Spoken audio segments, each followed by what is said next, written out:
Hey, RJ, how are you doing today? Hey, Greg, I'm blessed and grateful. Thanks. And I'm just so honored to be included with you today. Yeah, thank you so much for coming on. I've been looking forward to chatting with you.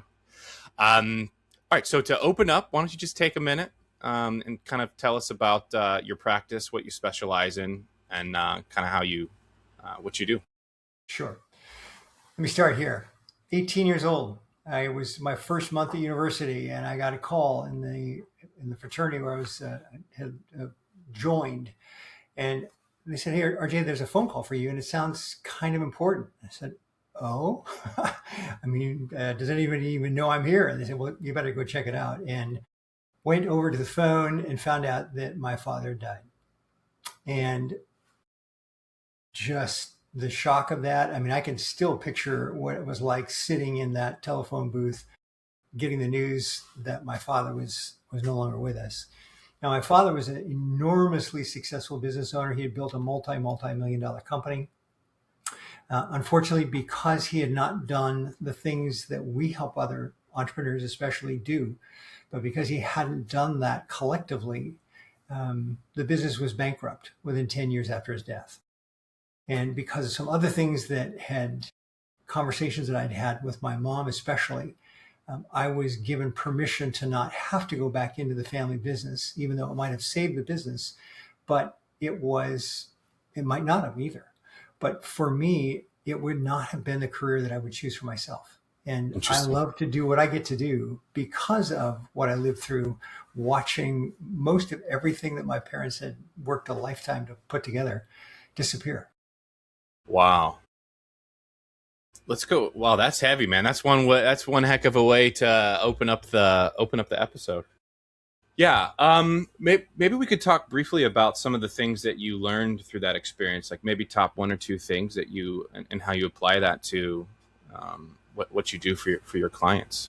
Absolutely. So we're a multidisciplinary practice and I have got clients in 24 states now. And while the preponderance of our income and revenue comes from our assets under management, where we are working with wealthy, significant clients, affluent, and helping them to direct the assets and how to make it grow and be diversified. We also have, in the last 5 years, added another profit center that works with what we call alternatives. So there are situations where we can help literally cut someone's income tax in half through the use of certain kinds of alternatives. There's some new things out there for solar that also carbon credits that give us tax deductions. There are also ways we can create income streams that are not taxed, at least at present. And so that's added a whole nother profit center to our practice. We also have a tax mitigation group. So I'm working on a case today, three businesses that this family is selling back in Florida. And what can we do to reduce, defer, offset, and in some cases even eliminate the tax on the sale of an appreciated asset like a business or like real estate in case we're not wanting to do a 1031 exchange. So that's a third area. We also have a very successful life and disability insurance practice for, again, typically by sell agreements or estate liquidity issues and needs, or for very specialized forms of income. But so it's a multidisciplinary type of firm, but it Hmm. comes from watching a business that had, when the business was down here and the rest of the management team was there as well. Okay, not a big deal. But my dad, who was the visionary, grew the business. But when he died and the visionary drops out and you still got your team down here, it's not good anymore. Right. So that's one of the biggest reasons why the business was bankrupt within 10 years, Because the because visionary there was no wasn't the longer there. team in place to continue with the vision without the visionary. And that's what I've found. Again, that's what really launched me in doing what we do in our practice, which is again multidisciplinary with clients in 24 states and growing.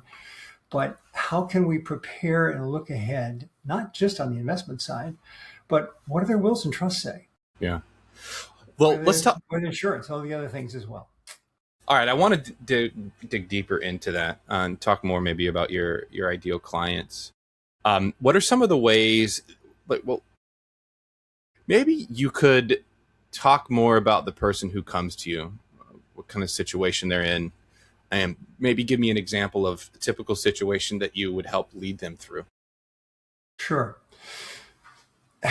there's There is different, every day is different, which is one of the things I love about my practice, is that I'm not going to see the same thing every day. That's for sure. I'll give you a real simple one, maybe on the surface, but it really Hmm. has some deep issues. And that was, I got a call from someone I had met last year. We had gone on a date one date, liked her, but not for me in terms of longer picture. But was a very great person. But she called me or emailed me the other day and say, "Hey, I've got an inherited IRA. My dad passed away, and I've had this for a few years, and I guess I was supposed to take income out, and I didn't. What do I do?" And she's a very smart, very bright woman in her space. But this area, again, most people don't know what this stuff is, and the rules keep changing.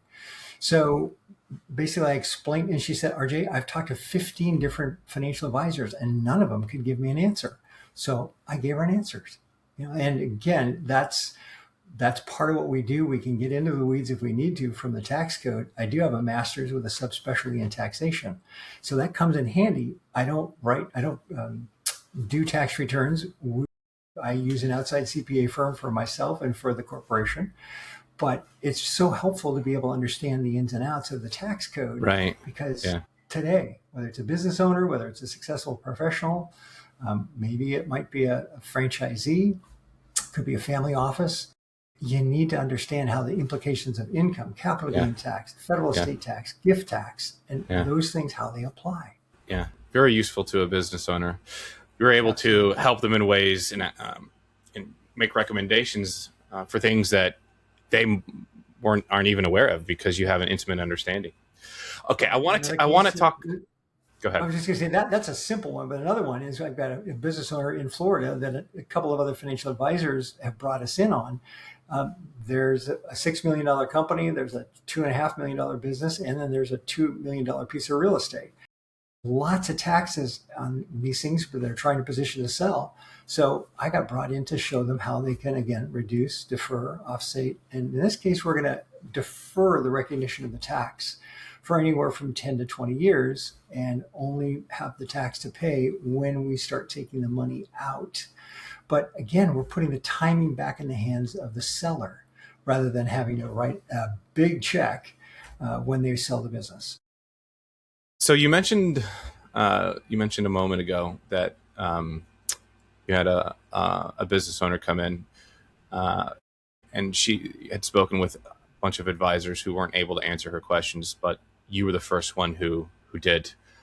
What would you mind sharing? Maybe what some of those questions were that you were able to answer, and why you think you were uniquely able to do that? Well, for one thing, it's her account size is smaller than what we would normally work with. Our typical client has a minimum of $1 million. Our average client size is 2.3 million, and so this account is a little bit over 100,000, which for some people that's a meaningful number. And again, if it's well managed and invested over time, that's going to grow. But most financial advisors simply don't want to be bothered with helping someone that they're not going to get paid for. And yes, I can't do, as the saying goes, the best thing we can do for the poor is to not be one of them. So, I do have to bill for my time, but you still, if you approach things with a, how can I help you today? What's the situation, whether I get paid or not? And if we can't get the solution for you, who can we introduce you to that can get it done? I work with some of the best and biggest law firms in the world. One of our favorite attorneys we work with, who is my own personal attorney, is back on the other side of the U.S. So he happens to be one of the top estate planning tax attorneys, literally in a firm called Denton's. It's the largest law firm in the world. And so we have firepower we can bring to the table, but we also have people right here in San Diego, where my practice is, and other parts of the country to be able to bring them into if for some reason we don't need Denton's. And because every firm has its advantages, disadvantages. But point of it is that what we were able to do was answer some of the questions, like starting with, well, what age was your father when he died? Was he taking it distribution? I think he was like 84, 85 when he passed away.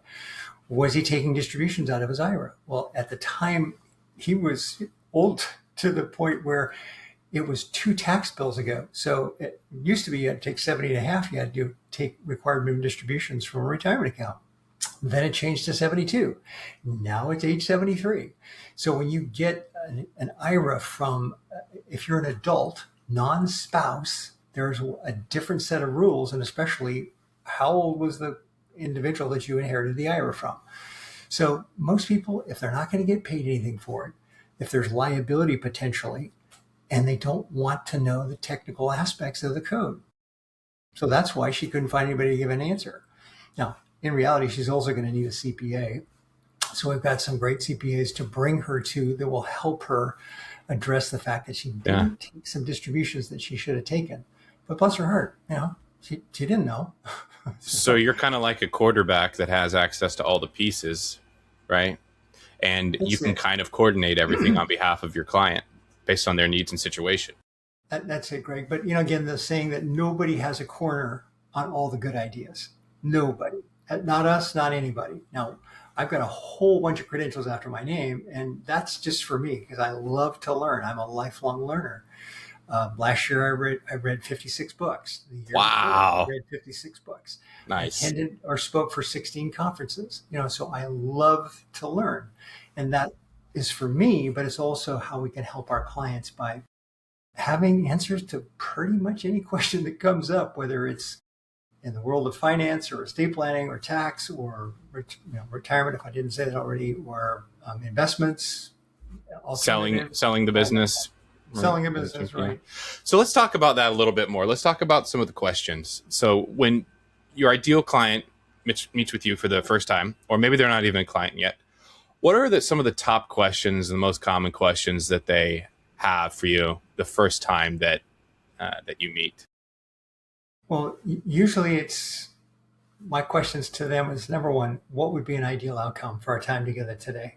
Whether it's a 20, 30-minute Zoom meeting, because again, we've got clients all across the country, but what's the ideal outcome?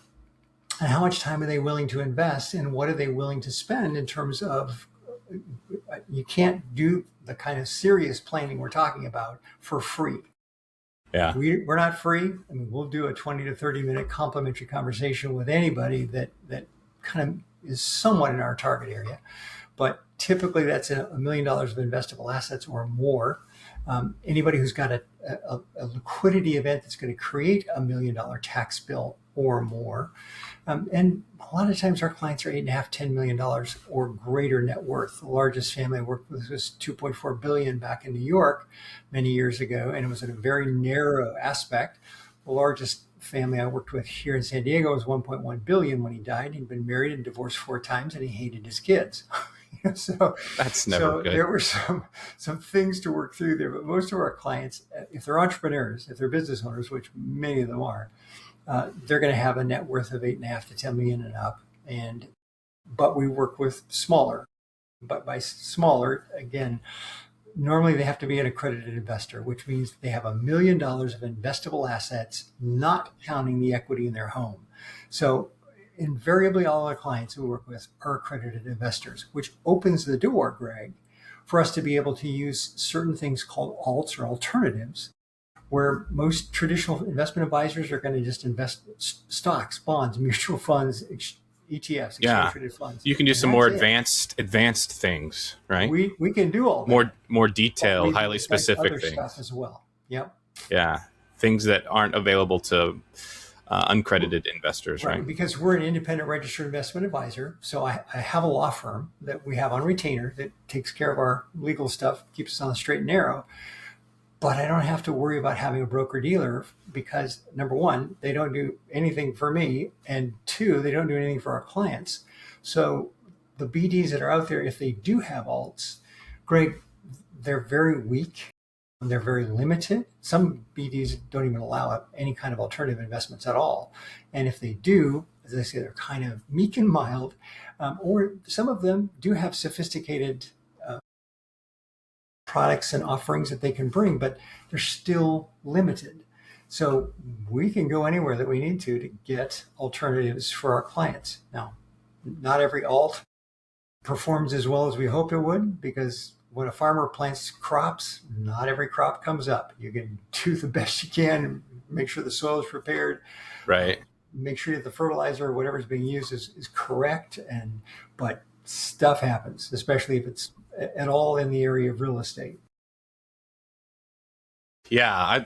I mean, this is great stuff. I primarily working with accredited investors. That's I could see how that would be a very powerful thing to do. Well, just like today, I was on the phone with really a great entrepreneur out of Minneapolis, or sorry, out of Minnesota. I think he's in Minneapolis, but very successful business guy, developer, builder, and yet he'd never heard of some of the things that we were talking about. And he's got a piece of real estate that he wants to sell, a Mhm. lot of capital gains in it.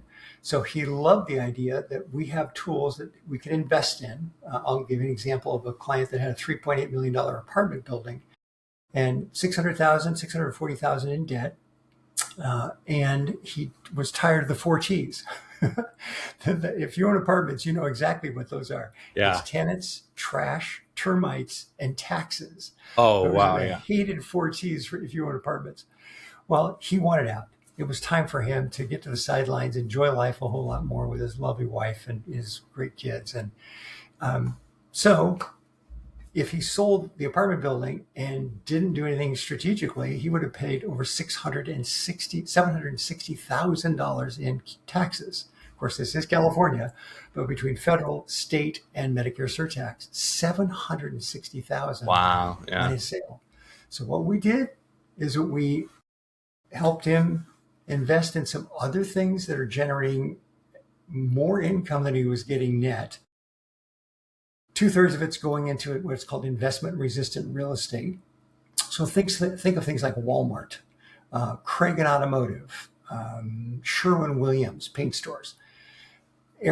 Those are kinds of businesses that are always going to do well, even in recessions. So 2/3 of the portfolio we're able to put there. 1/6 of the amount of money we put into a Hilton hotel on a fractional interest basis back in the Midwest. And then the other 1/6 we put into 3 different housing projects for successful seniors. By that I mean they have places where they can lock up and walk away and go on a month-long cruise if they want. So it's independent living for some of the units, but there's assisted care for some of the other units if they need it. And God forbid, but they may need memory care at some point. So my generation is driving the creation of these kinds of projects. So we invested into 3 of them, 3 different states to diversify, but generate a nice income stream. So in doing so, we managed to defer 100% of the tax as well as any recapture and Nice. depreciation. So he Nice. could sell, diversify, get an income stream that he doesn't have to manage at all. It just shows up every month in his checking account automatically. Boom. So that's the That's kind of amazing. stuff we can do as well. Yeah. Let's talk a little bit more about how your clients typically find you. So how do they find you, and what are some of the ways you get to know them as individuals? Sure. Great question, Greg. Well, I speak all across the country. You can also go to our website, wealthlegacygroup.com. Wealth. It's funny. Some people go WELL. No, it's WEALTH, like wealth. Wealthlegacygroup.com. Go to our articles, our newsletters, go to our videos. We've got tons of stuff on just about any topic you can imagine. But also click on the tab that says About Us and go to our mission, vision, and values. That will tell you who and what we are, what we believe in. And we recite that mission, that visions, the values, the things, we recite those every week as a tribe. We go around because we're reinforcing to ourselves what we believe in and that we care first and foremost for our clients above everything else and everyone else. So that'll give you a lot of information. The second thing they can do is they can always call us or send us an email and go to the website and you can get that. But that's a starting point where we can sit down and have a 20 to 30 minute, complimentary conversation about whatever they want to talk about. Now, most of our clients find it either because of my speaking, my writing, people forward articles that we write, or they'll put it in magazines. So that's kind of, we found we get a great referral base. mostly from our clients. Because again, when you've got a satisfied client, when you're just focused on taking care of them, they're going to introduce you to their family members. They're going to Absolutely. introduce you to some of their best friends or other co-business owners. So we do do a lot of different business across the country with which every kind of person, again, typically an accredited investor, oftentimes they're an entrepreneur. Um, what our goal is, Greg, is to build a fence at the top of the cliff. We want to, again, reduce, offset, defer, eliminate the tax on the sale of that appreciated asset. But half the time, maybe, folks have already had a liquidity event. I got a call from a gentleman who sold his company. He said, RJ, we sold our company in June. This was in like September. RJ, we sold our company for 40 million in June. And I'm just wanting to know, I've read some of your articles. What can I do to reduce the tax on my sale? And I chuckled and just said, okay, just to make sure I'm hearing this correctly, you sold your business for 40 million back in June, and this is now September, and you're wondering, is there anything you can do to reduce your taxes now that you Might be a little late, brother. Well, It'd be good to talk a couple months ago. So we want to fence to the top of the cliff, but what do you do for folks that have already gone over the cliff, Greg? Well, the good news is we can show you how to pull in a very springy trampoline and an ambulance very quickly at the bottom of the valley. And so there actually are two different techniques that we can use to help to either defer the recognition of the tax or actually offset the tax. It would have been better to put the fences in place at the top of the cliff to start with, but we can still help those that are already over the cliff. And so there are a couple of different strategies. I can add now a third. So let's just say we have another client of ours in Florida who has a client of theirs in Georgia. He had a $33 million liquidity event a couple of years ago. Well, now thanks to some new tax changes that President Biden started 4 years ago and then President Trump has enhanced, we can actually go back, Greg, up to 3 years ago and recapture the tax that was paid 3 years ago. Wow. Now, it has to be a couple $1 million. So, I mean, there's got to be a meaningful amount of tax. But in this case, for this client that had the $33 million sale, you better believe he paid a boatload of tax on that. Well, so we're right in the process now of the discovery process to see how much tax could we recover for them going back up to 3 years ago. So it's, wow. Yeah, it's not. So there are now three things that we can do for the person who's already had a liquidity event, and we can unring the bell. What are some of the things that you talk about when you're doing your public speaking? Well, we have a new book that's just coming out. It's been a labor of love. Caitlin Taylor, who's the COO for our company, she's also been, to start with, was hired to be a marketing manager and event manager. And she was so brilliant in that we've moved her up into a even more important role. But she and I co-wrote the book. It's called Radical Retirement Roadmap. It will be out, it's supposed to be out from the publisher any day. Oh, but Radical Retirement Roadmap, creating your ideal retirement starting today. So that's really focused just on the topic of retirement. I can give you the 5 hows. I'll send you a book for free, but I can give you the 5 how questions that will get you to that ideal retirement. The first how is, pretty straightforward. How much? How much income do you want to have at retirement? Well, and is that a pre-tax or post-tax? Is that after taking into account housing costs, medical costs? And oh, by the way, Fidelity does every year a survey on how much out-of-pocket funds someone will spend for healthcare. You know what it is in the United States as of last year? What is it? It's $172,000 per person. So a husband and wife, it's going to be expected that they will spend $344,000 out of pocket for healthcare. And it number gets bigger and bigger. And how many people are planning that? How many financial advisors even know that? I didn't. And to plan that into budgeting for. So we've been doing that, but it took writing this book to even find out about the survey. So how much, and again, is that pre-tax, post-tax, housing costs, Medicare, all the other things. So that's the first question. Most people fail to even have an answer for the first question. yet alone. So how much, how soon is the next question. And by that, I mean, I want to know the month, day, and the year when this person is planning on retiring. Because unless we know that, how do we have something to work towards? Because then we can start, the rates of return, different rates of return, and such. But most people can't even do that. They can't even answer how much or how soon. Now, the usual answer after they kind of stumble around, well, I guess, 65, 66, 67. Well, what's up with that? What makes that age important to you? Well, that's when they were told that they're supposed to retire, they think, because that's what normal retirement age is, right? 65, Sure. 66, 67. Well, Greg, do you know where we got age 65 as normal retirement age? No clue. Count von Bismarck in Germany, they decided that they were going to provide a safety net for their people. And so they were going to have a federally funded retirement program. And so he wanted to use age 70, but his other advisors finally talked him into using age 65. Well, do you know what the equivalent age is today for age 65 back then? No idea. What is it? 110. Oh, well. So that math isn't mathing. Yeah, they put in this process because they knew no one would ever get there, but they used age 65. So everybody else in Europe kind of looked over and said, well, the Germans are using 65. They're smart people. We should just use 65 too.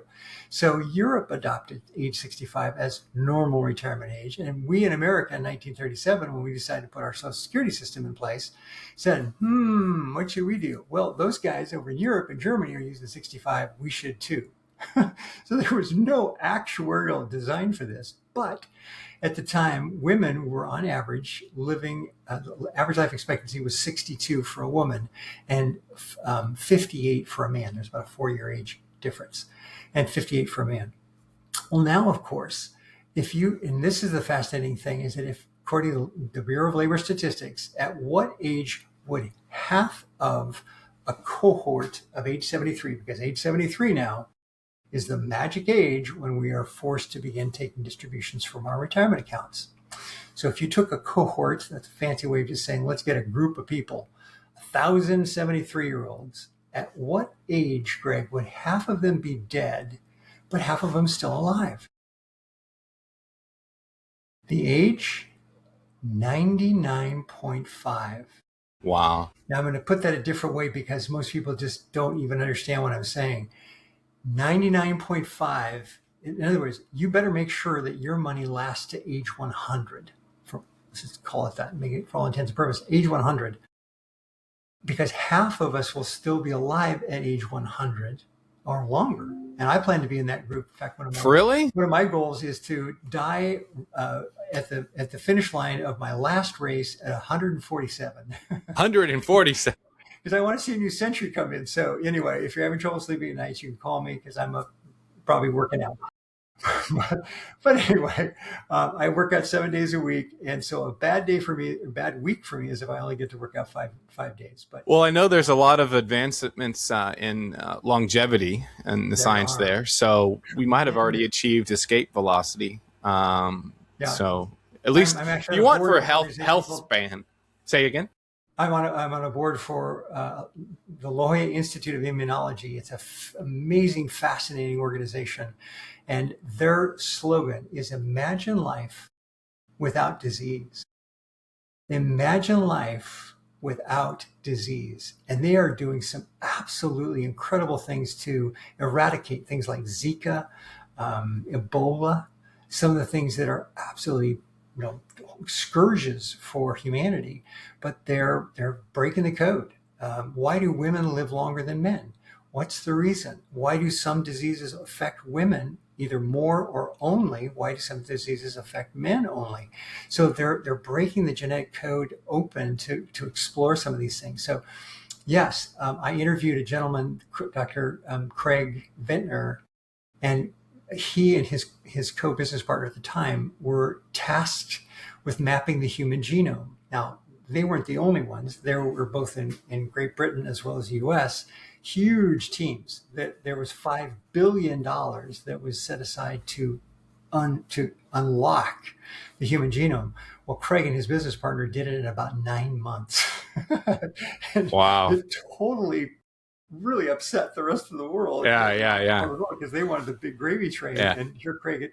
But what Craig told me when I interviewed him is that within 1 to 2 generations at most, we will choose how long we want to live. In other words, we will reach the point of stasis where we can make the decision about how long we choose to live. Now, that's a radical thought. That is. So, point is, we want to make sure that the money lasts longer than our clients live, however long that is. But just, pro tip, it's a whole lot longer than most people are planning on, Greg. So that's what we're working This is one of the benefits of working with a guy who reads 50 books a year, right? You can put all these pieces together. So we're getting close to time, and I want to land this plane. Maybe you could briefly explain your how you onboard your clients. Like, what does the first couple of weeks look like when somebody starts working with you? Great question, Greg. Well, there's 2 different paths. Of course, so some clients just want to hire us because of our expertise in investments. And particularly, we get a lot of calls from accredited investors who are watching us on a video series. It's both on Facebook and Instagram, and talk about what we can do to help folks with investing in supplementary ways to not just stocks, bonds, mutual funds, and ETFs, but giving them some other types of instruments. So some clients just come in that way, in which case we look at what they have already for investments. We do a risk tolerance profile to understand what they can and can't ideally accept. Do they stay awake at night, and that's why they've got most of their money in CDs, or where are they in terms of risk taking modality? But so once we're clear on that, we then can help them by understanding what the 4 different major buckets are of alts, depending on whether they're trying to reduce their income taxes, whether they're trying to sell appreciated assets and defer their tax. Maybe they're looking for more income that's not currently taxable, 2 to 3 times the amount of income that they would normally get from a bond portfolio.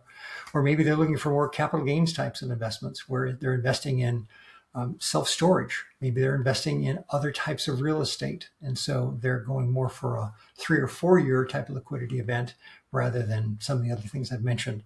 So if for that person, it's all about figuring out where the holes are in their planning, and then what we can do to fill them, and then going from there. So there's no onboarding fee.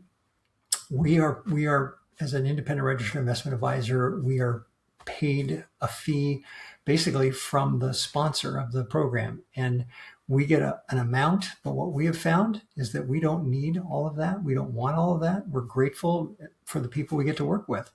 We're very selective on who we choose to work with. Yeah. And so we actually take some of the fees that we're paid and we put that back in the investment for them. So they actually, right out of the gate, are making money. Nobody else has done that. We've ever been told by sponsors, and nobody does that for their clients. Well, we're grateful just to be able to work with our clients that we do, and we love our clients. But more often than not, whether it's right from the start, but most of the time, clients, when they realize how much we can do to help them in terms of the planning process, looking at their wills and their trusts, their insurance, their investments, their retirement planning, those are the 4 legs of the table, Greg. Estate planning, insurance, investments, retirement. Those are the 4 legs of the table. The tabletop is their philanthropy and their legacy. What does that look like? How much do they want to get to the next generations, and in what ways? And then the last thing is what holds that table together is tax and reducing taxation. Because you can make more money oftentimes by paying less tax than you can by making more money. You can make more money by paying less tax oftentimes than by making more money. Wow. So in that case, we charge fees. And so we have a planning fee depending on whether they're buying us for a certain number of hours, or they're buying us on an hourly basis. I don't advise that because, again, I'd much rather just be able to focus on them, not have them having their eyes on the clock, And we always bring the minimum target for us is to bring 10 times the value for whatever we're charging them for our fee. And many times it's much, much, much more that they receive back in added value. So those are the two things. Greg, they can hire us and we can do the overall integrated holistic planning, or we can just focus in on the investments. I haven't talked even about our basic platform, but our basic platform has a built-in stop loss. So when the equity side, if it drops by a certain amount over a period of time, it automatically trips and sends the money into a nice portfolio of ETFs, exchange traded funds that are various bonds, so that money can sit there until the methodology would indicate that it's time to go back into the equity markets. And so sometimes that works not so well because of certain timing incidents, but most of the time it works extremely well. So again, it's not how much we make on the upside, it's how much we don't lose on the downside. That's what will matter over time, especially because we're talking about age 99.5. We got to make sure that money lasts a very long time. Yeah. And with that, Greg, I'm just so honored to be with you here today. Hopefully we can keep this thing going, maybe come back another time. Or if anybody wants to reach us again, wealthlegacygroup.com. And our number is 858-569-0633. That's 858-569-0633. And we'll get back to them within 24 hours. That's part of the deal, is that we want to be extremely responsive to anyone whether they're an existing client or they just want to kick the tires with us and find out how we might be able to help them. Well, awesome. Thank you so much, RJ, for coming on and talking about what you do and who you serve. It was an honor to speak with you. Likewise. Right back at you, Greg. All the best.